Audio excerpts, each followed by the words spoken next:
They said her throne was forged from the radiant core of a dying star. They said her crown was threaded with the essence of the universe itself, a luminous tapestry of swirling cosmic dust and shimmering starlight. They whispered, too, that her heart was encased in ice, and her will so formidable that even the most brilliant minds of Astralis trembled in her presence. Yet on the day that Dr. Ethan Cole first stepped into the majestic halls of the Astralis Empire's royal palace, he found nothing but a hush so profound it seemed to envelope his very soul. The corridor was colossal, polished to a glossy sheen, lined with pillars hewn from pale blue crystal. Murals depicting the Empire's many conquests illuminated the walls, each image a testament to centuries of boundless power. But no matter how grand the architecture, the hush persisted. Courtiers stood still, pressing themselves against the walls as the unfamiliar human strode forward. None spoke a word. Their shimmering robes, woven with living filaments of luminous fabric, created tiny ripples of light that flickered across his path. Still, no voice rose above the faint hum of the overhead lights. Ethan was neither a soldier nor a noble. He was a doctor from Earth, summoned across light years by a desperate plea.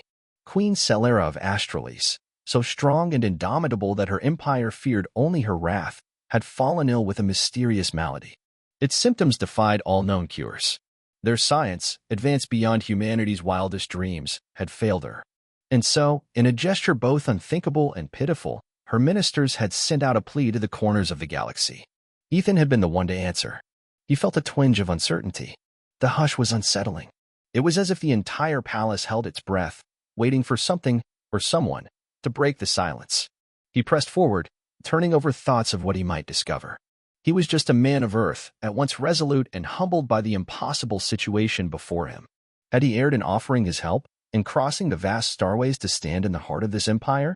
Perhaps. But if he could help even a single life, if he could make some difference, he had to try.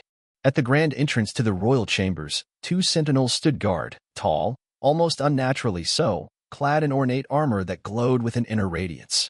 They carried halberds fashioned from pure energy, and their expressions were stern, unwavering. However, the moment Ethan approached, they drew aside, bowing so low that their foreheads nearly touched the polished floor.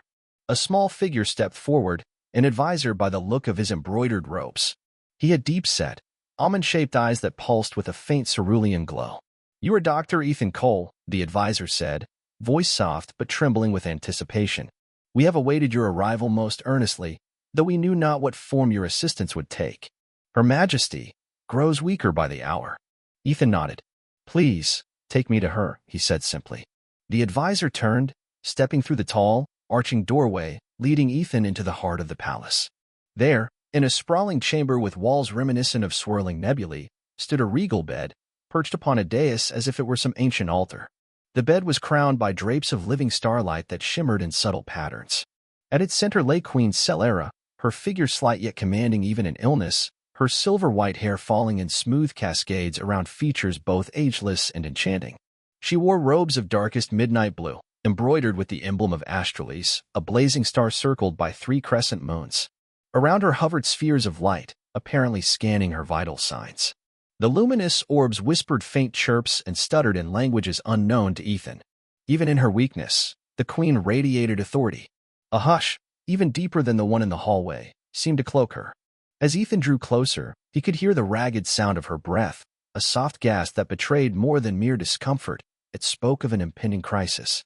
"My queen," the advisor murmured, stepping close to the dais, "the human doctor has arrived." Queen Selara slowly opened her eyes, their irises a haunting lavender. She regarded Ethan with a distant curiosity, and for a moment, her gaze faltered. Perhaps she expected some towering champion, or some arcane sorcerer from the fables of old. Yet she saw only a young man from Earth, clad in practical attire, a stethoscope looped around his neck. It must have been such a strange sight here in the center of all that cosmic splendor. "You," Solara's voice was faint, like a breeze drifting through distant caverns. "You have come to help me?" Ethan took a step forward, meeting her gaze. "I will do all I can, Your Majesty," he said, his voice calm yet earnest. "Please, tell me of your symptoms, or allow me to examine the data your doctors have gathered." In the background, several of the Queen's personal physicians stood near softly pulsating consoles. They observed Ethan with skepticism. One of them, a tall, statuesque figure with elongated fingers, stepped forward. "We have tried every known cure," the alien physician began, voice resonant with echoes of dismay.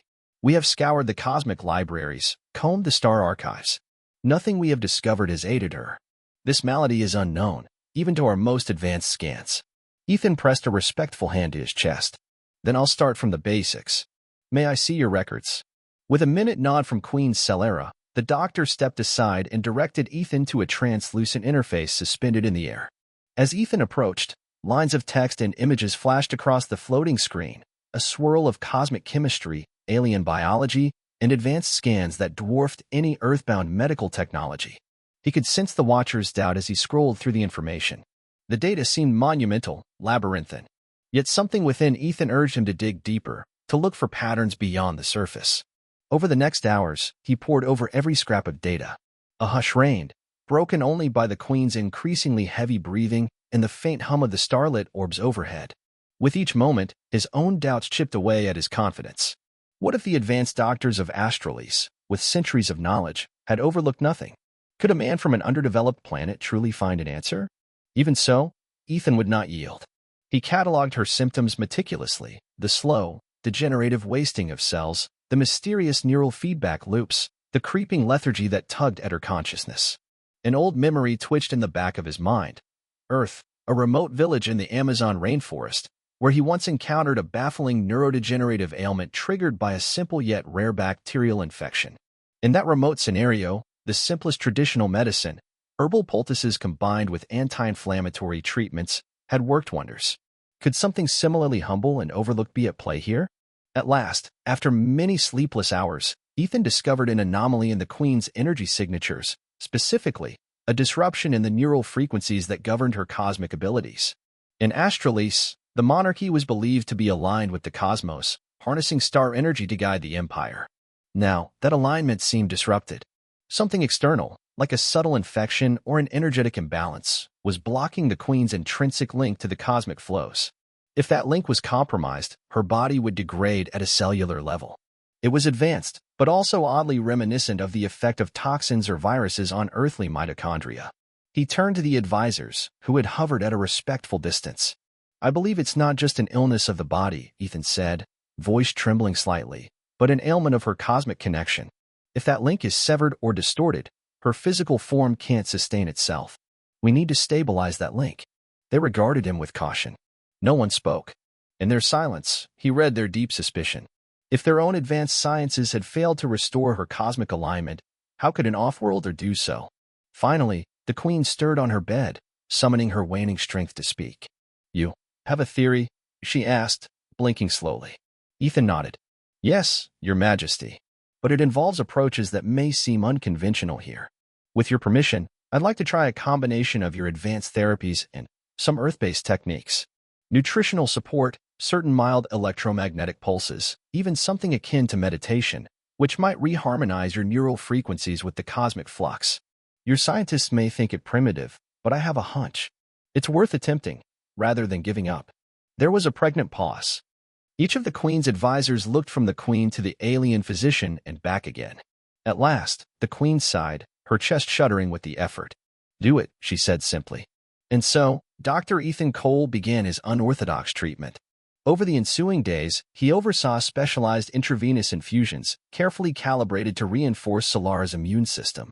He requested a supply of Earth-based herbal extracts, compounds he had brought with him, in case the advanced methods failed. He coached her through guided meditative exercises, encouraging her to picture the cosmos as a living tapestry, to feel the astral currents that once flowed through her veins. Though some of the Astralis physicians scoffed at the notion, others watched with growing amazement as the Queen's body began to show subtle signs of improvement. At first, the changes were so faint that they were barely perceptible. A slight easing of her labored breathing, a marginal increase in her energy readings. Then, at the dawn of the 5th day, she managed to stand from her bed, leaning heavily on the dais, her eyes shining with renewed vigor. Word of her progress spread through the palace like starlight at dawn. Courtiers, once silent in dread, began whispering of hope. Advisors who had doubted the human's methods started to ask him questions, to study his approach. The hush that haunted the halls was replaced by a hesitant optimism, and as the Queen's strength returned, so too did her authority. But it was a gentler authority, tempered by the fragility of what she had experienced. All through these days, Ethan remained at her side. He diligently tracked each fluctuation in her condition, adjusting his treatments as needed. She came to trust him, in a way she had never trusted another. Part of him was amazed at how quickly events had progressed. He had come expecting to be ignored or dismissed, yet here he was, bridging the gap between two worlds with a thread of compassion and quiet determination. Late on the 7th day, as the Queen's advisors concluded their daily reports, Ethan lingered beside her bed. The luminous drapes cast shifting patterns across the marble floor, painting the scene with an almost ethereal glow. She turned her gaze upon him, her lavender eyes pondering some unspoken thought. "You do not fear me?" she asked, her tone studiously neutral. "So many in my empire hold me in awe, or terror, or both. Yet you seem to treat me as an ordinary person. Why?" Ethan hesitated. "I see you as you are, your Majesty, an extraordinary being, yes. But you're also simply a person in need of help. Everyone, no matter how powerful or revered, deserves compassion." She was silent for a moment, a rare sense of vulnerability in her posture. "What is your Earth like?" she eventually asked, almost as though she were a curious child. He smiled slightly. "It's small compared to Astralis. We don't have starfaring technology like yours. But Earth has its wonders too: vast oceans, lush forests, deserts that stretch to the horizon, mountains that pierce the sky. Simple beauties that we often take for granted, perhaps because we know nothing else." She nodded, as though imagining the scenes he described. In that moment, her guarded demeanor softened, revealing the faintest glimpse of a woman yearning for something beyond her gilded cage. In the following weeks, under Ethan's care, Queen Solara's health improved steadily. Her cosmic alignment slowly stabilized, the malignant disruption dissipating like a storm-blown cloud. The changes within her were not only physical, however. As she emerged from her weakened state, she began to spend more time speaking with Ethan, not as a queen demanding fealty, but as a soul searching for friendship. He recounted tales of Earth, of bustling cities and simple country towns, of children playing soccer in dusty streets, of scientists peering into telescopes to marvel at distant galaxies. He spoke of Earth's challenges too: wars, poverty, environmental struggles, hoping to impart an honest picture. To his surprise, she absorbed every detail with insatiable curiosity. One evening, after a particularly long discussion about the cosmos, the Queen's voice trembled as she asked him a question. "If I were not bound by the crown, if I were free to choose, would Earth be a place for me to visit? To witness these forests, these oceans?" Ethan swallowed. "I believe so, Your Majesty. You would be welcomed by those who value wonder and unity. There are corners of Earth that remain untouched by technology, where one can hear the heartbeat of the planet. I think you'd find it refreshing." She nodded, her gaze distant, as though envisioning an impossible future. Then she dismissed him for the night, though her expression lingered, thoughtful. As the Queen's health stabilized, the Empire's advisors and ministers convened a grand convocation. The rumors of her imminent death had shaken Astralis to its core, leading to political maneuverings and urgent policy shifts. Now that she was on the mend, the entire Empire seemed to hold its breath anew. What would be her decree? How would she navigate the threat of external adversaries who might sense weakness? Ethan was summoned to stand at her side during the proceedings. Though he felt out of place among the finely robed counselors and starlit scribes, the Queen had insisted. The convocation took place in the Great Hall of Constellations, an amphitheater built in concentric rings, with a grand, domed ceiling that projected the living star map of the Empire. Ministers rose, one by one, to present proposals for strengthening defenses, forging alliances, and quelling rebellions in distant star systems. Throughout these debates, Queen Selara presided from her throne with quiet poise. The swirling patterns of her robes caught the shifting starlights, giving her the aura of an otherworldly goddess. Yet Ethan, standing just behind her, noticed the tension in her shoulders. She seemed almost weary of the weight of her own power. When the final speaker concluded, the Queen lifted her hand. Silence fell, more profound than the hush that greeted Ethan on his first day. She spoke of perseverance, of unity, of the responsibilities all must bear to safeguard the realm. Her voice, though tinged with an unspoken sorrow, carried an undeniable resolve. In that moment, Ethan understood the chasm that separated this extraordinary woman from the rest of her empire. She was revered, even idolized, but she was also isolated. That night, after the convocation, Queen Selara invited Ethan to her private solar, a chamber perched high above the palace, encased by transparent crystal that looked out upon the shimmering panorama of Astralis' capital city. Through the clear walls, they could see streams of hovering vehicles, countless spires glowing with alien lights, and beyond, the swirl of purple-blue galaxies. The sight was breathtaking. "I am in your debt," she said quietly, as he observed the city below. "You healed me when no one else could. Such a debt demands repayment." Ethan turned, caught off guard by her sudden formality. "I needed no repayment. I only did what was right." She raised an elegant hand, silencing him. "In Astralis, a life debt is sacred. The throne has many ways of fulfilling it.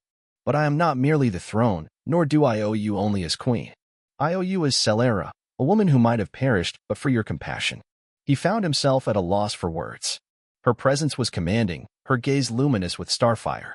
She stepped closer, and for the first time, he noticed a faint tremor in her movements. "In our empire," she continued, "the granting of wishes is more than mere fantasy. Our advanced science and cosmic powers can manifest miracles that lesser realms call magic. I offer you 3 wishes, Ethan Cole of Earth. Anything within my domain to grant, I shall." He stared at her, heart pounding in his chest. The idea of receiving 3 wishes from the queen of a galaxy-spanning empire was surreal. Riches, power, knowledge beyond measure, anything he might dream of was within reach. He exhaled slowly, trying to steady his mind, which was racing with 1,000 possibilities. Finally, he spoke. "Your Majesty, my first wish is for time. Time to know you, beyond your title, beyond these palace walls. I have glimpsed your burdens, your isolation. I wish to see the person behind the crown. May we have that time, free from protocols and the watchful eyes of the court." She recoiled slightly, as though struck by something unexpected. Then her lavender eyes widened. Of all the grand requests she had anticipated, requests for entire worlds, for interstellar fleets, for the secrets of immortality, he had simply asked for her time. Her voice trembled. "You surprise me. I assumed that, when offered such a gift, you would ask for something extraordinary. Yet you ask for, to be in my company." Ethan nodded, his heartbeat thudding in his ears. "Yes, that is my first wish. If you can grant it, I'd be grateful." She blinked, unsure whether to be incredulous or moved. "You shall have it," she said at length. "I grant you my time. But be warned, time with a queen is never truly free of consequence." He smiled gently. "Consequences are part of life, Your Majesty." So it was that, in the days that followed, Ethan and Selara arranged private outings away from the grandeur of the palace. Clad in simpler attire, though still exuding an air of nobility, Selara accompanied Ethan through some of the capital city's lesser-known districts. They navigated bustling markets, sampled unusual street foods formed from bioluminescent algae, and watched cosmic dancers performing under vibrant, holographic constellations. Everywhere they went, people recognized the queen, bowing low, even dropping to their knees. But she gently commanded them to rise, to act as though she were simply one of them for a moment. At first, the people were taken aback, uncertain how to treat a monarch who had, for centuries, been held at a near-mythic remove. Over time, their wonder turned to warmth. Whispers spread of the queen's new humility, of a gentler presence that replaced the distant regality. And always, Ethan was there at her side, offering a supportive hand or a quiet joke that made her laugh, a sound Ethan realized might have been new even to her own ears. One evening, they found themselves at a vantage point overlooking the city. A sheer platform extended from one of the upper spires, providing a view of Astralis' luminous horizon. Countless lights shone in the distance, forming a glittering tapestry beneath a sky of swirling galaxies. Selara leaned upon the railing, her silver hair glowing in the starlight. For the first time in centuries, perhaps ever, she felt a sense of freedom. "Your world is so full of light," Ethan murmured, standing beside her. "Yet I sensed it's lonely for you." She turned, tears glistening at the edges of her gaze. "The crown is a responsibility few can imagine. So many rely on me. My advisors, my generals, my subjects. And yet, in their eyes, I am something distant, something more symbol than person. I've never had a companion who saw me simply as Selara." Ethan gently placed a hand atop hers. "You deserve that. To be seen for who you are, not just a figure of legend." Her fingers curled around his, and in that moment, the millions of lights below seemed to fade into insignificance. "Thank you," she whispered, voice tinged with emotion. "Your wish gave me something I never realized I needed." Their bond deepened in those stolen interludes. Ethan's presence became a comfort, a lifeline. For him, The wonder of discovering Astralis was overshadowed by the discovery of her heart, her strength, her vulnerability, her fierce loyalty to her people. She was every bit the queen, yet also simply a woman yearning to be understood. However, as their closeness grew, so did the stirrings of rumor and discontent. Some of the royal ministers muttered that the queen's softening could imperil the empire. Others worried that her new affections would embolden enemies. Whispers circulated that a rift might be forming at the highest echelons of Astralis. It was in that atmosphere of simmering tension that Selara received urgent news.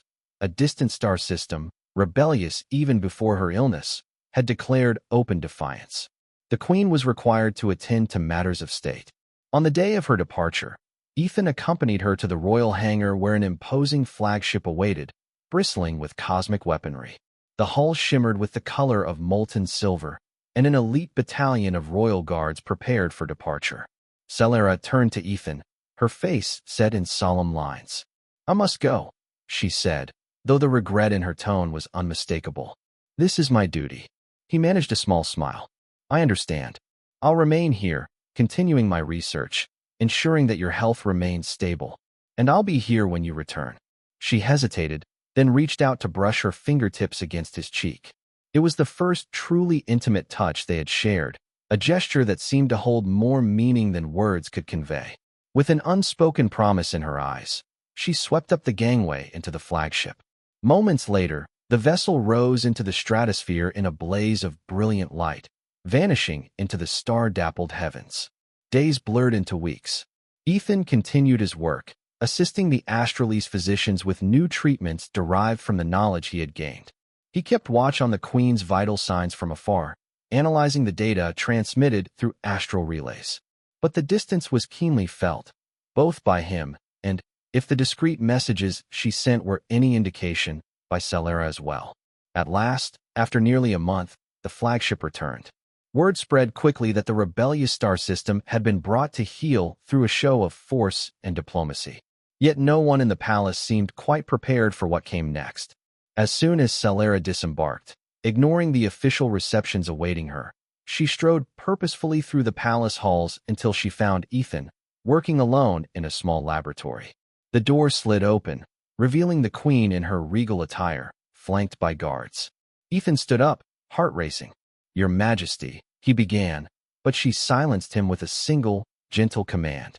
"You gave me time," she said softly, stepping forward while the guards remained by the door. "You asked for it as your wish, and you gave it to me freely, showing me a world of possibilities beyond my crown. I have missed you." Ethan felt an almost tangible weight lift from his chest. "I missed you too," he murmured. She reached into the air, activating a security override on the lab's console. The lights dimmed, the door sealed, ensuring their privacy. Without the formalities of the throne, she approached him, eyes brimming with raw emotion. "Ethan," she whispered, "I have never known such uncertainty. I feel torn between the empire I have ruled for centuries and the yearnings of a heart I thought was frozen in time. The men and women in that rebellious system reminded me of the consequences of weakness, yet I have also learned that isolation can be a cage. My advisors clamor that I must remain aloof, implacable, or we risk the empire's downfall. But after meeting you, I question everything." His gaze softened, and he placed his hands gently on her arms. "You don't have to decide everything alone," he said. "But you do have to decide who you want to be." She closed her eyes, leaning into his touch. In that moment, a profound silence filled the laboratory, more eloquent than any speech. When she opened her eyes again, resolve shone in them. "I owe you 2 more wishes," she said, voice trembling with suppressed emotion. "But before you ask, I have something to confess. My heart, which once belonged to the stars, now yearns for something more. Perhaps it's selfish, but I cannot deny it. She faltered, unable to speak the words. Yet Ethan understood. Over the following weeks, Selara resumed her royal duties, but those close to the throne noticed a subtle change in her manner, an openness, a willingness to listen that had not been there before. The empire did not crumble. Indeed, some suggested that her new empathy actually strengthened bonds with the outlying star systems. Yet tension simmered within the old guard, who feared that her newfound sensitivity might undermine Astralis' long-standing dominance. All the while, Ethan quietly supported her, offering counsel not just as a physician, but as a confidant, a friend, and something deeper. Their relationship, unspoken yet undeniable, was an undercurrent in all they did. In the hush of private chambers, they shared moments of vulnerability and passion. In public, they observed decorum, though the slightest glance between them spoke volumes. The day came when Selara summoned Ethan to the royal gardens, a sprawling expanse suspended high above the metropolis, filled with exotic flora that shimmered in the planet's tri-sunlight. Trees with opalescent leaves chimed in the breeze, releasing clouds of iridescent spores that drifted like tiny stars. Beneath a gracefully arched pavilion, she awaited him, clad in simple attire that belied her station. When he arrived, she beckoned him closer, revealing a small crystalline sphere resting on a pedestal. "This is a star gem, formed from compressed cosmic dust," she explained. "It resonates with the energies of the cosmos. For centuries, it has been used to record the monarchy's decrees, to store our greatest secrets.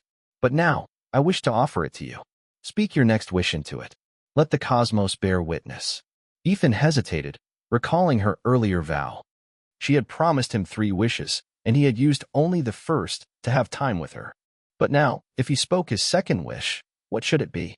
He glanced up at the Tri-Suns overhead, their light dancing across Solara's hair, making her seem more radiant than ever. He thought of Earth, of the wide oceans and the starry nights that had once seemed so vast to him. He remembered how, in an odd way, leaving Earth had allowed him to find a new sense of purpose here in Astralis. It struck him that what he truly wanted was to share something dear to him, something that might bring them closer still. He looked into her eyes. "My second wish is this. I wish to show you Earth. To walk together on its soil, to see its skies, to let you experience the quiet moments that shaped me.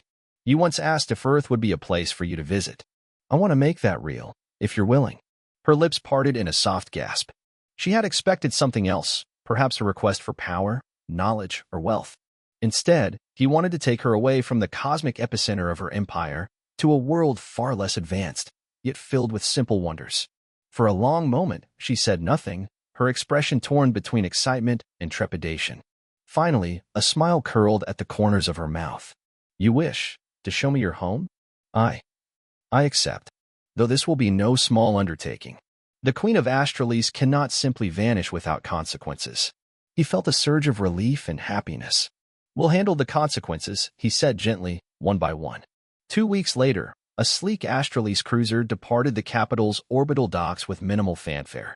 Ostensibly, it carried a diplomatic envoy tasked with establishing new relations in an uncharted sector. In reality, it bore Queen Selara herself and Dr. Ethan Cole. The journey across light years took only a fraction of the time it would have taken by Earth's technologies, thanks to Astralis' advanced warp engines. When they finally arrived in the Sol system, Earth hung in the void like a blue-green jewel. Selara watched in silent awe as they descended through swirling clouds and caught sight of sprawling continents and shimmering oceans. A hush filled the cruiser's cabin, broken only by the hum of the thrusters. They landed in a remote meadow, far from prying eyes. As the ship's hatch opened, the scents of wild grass and distant pine forest drifted in. Selara stepped out onto the soft soil, her gaze sweeping across a landscape untouched by the cosmic sprawl of her empire. There were no towering spires here, no neon lights or swirling galaxies overhead, just the vast, unspoiled horizon beneath a single yellow sun.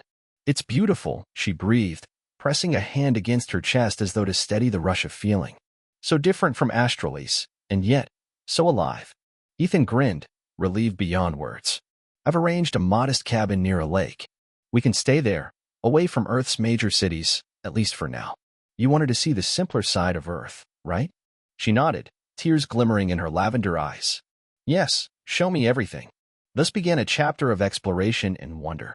They walked through dense forests, the floor crackling with dried leaves underfoot. They fished in clear lakes, cooking their catch over a small campfire. They watched sunsets blaze across the sky in hues of orange and pink, and at night, they lay beneath unfamiliar constellations, Ethan's constellations, the ones that once guided him before he ever heard of Astralis. Selara found beauty in small things she had never experienced, the feel of cool grass under her bare feet, the sound of crickets, the taste of roasted marshmallows. During those days, Selara was not a queen, but a traveler discovering a new world alongside a man she had grown to cherish. Her regal composure softened into the spontaneous laughter of someone tasting freedom for the first time. She listened to local birdsong with rapt attention, studied the shapes of passing clouds, and asked Ethan endless questions about Earth's cultures. She even attempted to dance to the music of an old battery-powered radio Ethan had brought along, her first clumsy steps punctuated by genuine, unbridled joy. Yet as the days passed, reality loomed in the background. A queen could not vanish from her realm indefinitely, and Ethan knew it. He could see the flickers of concern that crossed her face whenever she checked the star gem for messages. More and more urgent transmissions came in, bearing news of alliances, treaties, and threats that required her attention. Despite her newfound happiness, duty called her back. It was on their final day by the lake that they both felt the weight of that farewell approaching. Selara stood on a rickety wooden pier, gazing over the rippling water. Ethan joined her, slipping an arm around her waist. She sighed. When I first arrived, I thought I could forget my burdens forever. But now I see that I cannot. My empire needs me, and I cannot turn away, not even for this happiness. He nodded sadly. I understand. You have responsibilities only you can fulfill. But know that you've left an imprint here, not just on this place, but on me. You gave me more than I ever dared hope. She turned to face him, and for a moment, they lingered there, heartbeats thrumming in the golden afternoon light. Finally, she placed a palm against his cheek. Ethan, you have one more wish, do you not? 3 were promised, and you have asked for only 2. He hesitated, gazing into her lavender eyes. A torrent of emotions churned within him. He could ask her to remain on Earth, to forsake her throne. He could ask for something else entirely. But he knew that nothing he wished would erase her sense of duty. So he closed his eyes, thinking of the vow he made to heal not just her body, but perhaps her soul as well. When he opened them, he spoke softly, deliberately. My 3rd wish, he paused, swallowing hard. I wish for you to find the freedom to choose your own path, whether as queen or otherwise. I wish for you to follow your heart, wherever it leads. Whether that path brings you back to me or carries you beyond, I wish for your happiness. That is all. She inhaled sharply, tears shining. Ethan, that may be a wish I cannot grant, she whispered, voice quivering. My life is not my own. But if there is a way to truly be free, to choose my destiny, I will try. I promise you that. They returned to Astralis soon after, the queen resuming her throne, Ethan quietly stepping back into the role of court physician and advisor. Astralis recognized in its queen a renewed sense of vigor and confidence. She led negotiations with a skillful empathy she had gleaned from seeing the simpler truths of Earth. Yet the old guard advisors watched her warily, murmuring about the changes wrought by her off-world journey. In private, Selara and Ethan continued to share moments of closeness, though the demands of the Empire often pulled them apart. It was during one of those private evenings, in the flickering glow of the Queen's private chamber, that the final confrontation came to a head. Queen Selara had spent the day in council, addressing reports of unrest in several frontier worlds. When she finally returned to her chambers, Ethan was waiting with a simple meal. She sank onto a plush seat, wearily rubbing her temples. Long day? He asked gently. She nodded. The ministers clamor for more aggressive tactics. They fear that my empathy is seen as weakness. And perhaps they're right. Astralis was built on might. Our people might not accept a queen who rules with compassion. Ethan knelt beside her, taking her hand. Compassion is never a weakness. It's a strength, one your people need now more than ever. If they can't see that, then maybe it's time for Astralis to change. She stared at him, tears brimming. But can I lead them through such a change if I, myself, feel unready? He squeezed her hand. You're never alone. I'm here. And you have your people. Some will stand by you. You just have to believe in yourself. She closed her eyes, her mind drifting to his 3rd wish, that she might find the freedom to choose her path. The next morning, she summoned her highest advisors to the Grand Hall. Ethan, standing discreetly at the edge, watched as she took her throne, her posture regal, her gaze steady. I have made a decision, she announced, voice echoing through the chamber. For centuries, Astralis has looked to me as a divine figure, an unchallengeable monarch. But I have come to see that such power without compassion can only breed fear and resentment. I will not rule through fear any longer. A stunned murmur spread among the advisors and ministers. The queen raised a hand, cutting through the rising tumult. I am not abdicating my responsibilities, but I will not continue as a silent, distant icon. Let it be known that Astralis will usher in a new era, an era where dialogue, understanding, and shared governance become our guiding stars. If you stand against this, stand now. If you stand with me, join me in building a future that does not hinge on oppression but thrives on collaboration. The tension in the hall was palpable. Some advisors exchanged alarmed glances, others nodded resolutely. A tall general, once a staunch proponent of iron-fisted rule, stepped forward. "My queen, I have served you faithfully for over a century. Though I was prepared to defend our empire through force, I now see a different strength in you. I stand with you, Selara of Astralis." One by one, more officials aligned themselves with the queen's vision. Yet pockets of dissent remained, including a small faction that stormed out, condemning her softness. A civil conflict seemed possible. Still, the momentum behind Solara's new approach was strong enough to hold the empire together. Ethan looked on with pride and apprehension. This was the turning point, the moment she risked everything for a cause she believed in. Over the next few weeks, the Queen worked tirelessly, forging alliances with the newly integrated frontier worlds, inviting them to send representatives to the palace. The throne no longer stood as a solitary pinnacle but as a seat shared with her council. Progress was slow, fraught with setbacks. Yet hope flickered like a rising dawn. Amid these developments, Ethan and Solara's relationship grew stronger, albeit tempered by the demands of her station. In quiet moments, they shared laughter, tenderness, and even dreams of a future where they might be together without the constraints of an empire. Still, the empire was her life, and Ethan respected that. Her sense of duty, paradoxically, was part of what he admired so deeply. At last, the day came when she made the choice that would redefine Astralis forever. In a solemn ceremony broadcast throughout the empire, Queen Selara declared a new constitution, one that spread governance across a coalition of leaders, diminishing the absolute power of the throne. Then she took off her crown, the very symbol of Astralis monarchical might, and placed it on a pedestal before the gathered crowd. Murmurs of shock rippled through the assembly. The empire had never known such a gesture.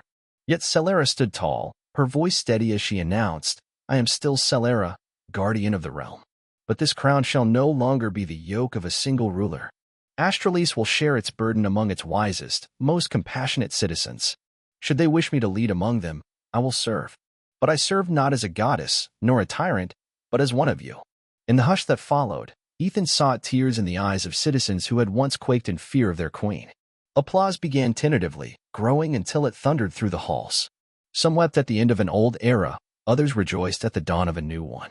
And in the midst of it all, Selara stood unadorned by regal finery, yet radiating more true power than ever before, one born of sincerity and courage. That night, she found Ethan in the palace gardens, gazing at the star-laden skies.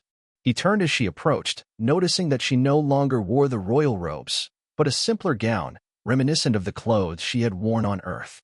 "Is it done?" he asked quietly, though he already sensed the answer. She nodded, stepping close. "Yes, Astralis has entered a new age. I will be part of its guidance, but not its sole ruler." He watched her, heart pounding. "And what of your freedom? Does this choice bring you closer to it?" She smiled, tears shining. "Ethan, you asked me to follow my heart. I have. The empire is no longer my chains, but my responsibility by choice.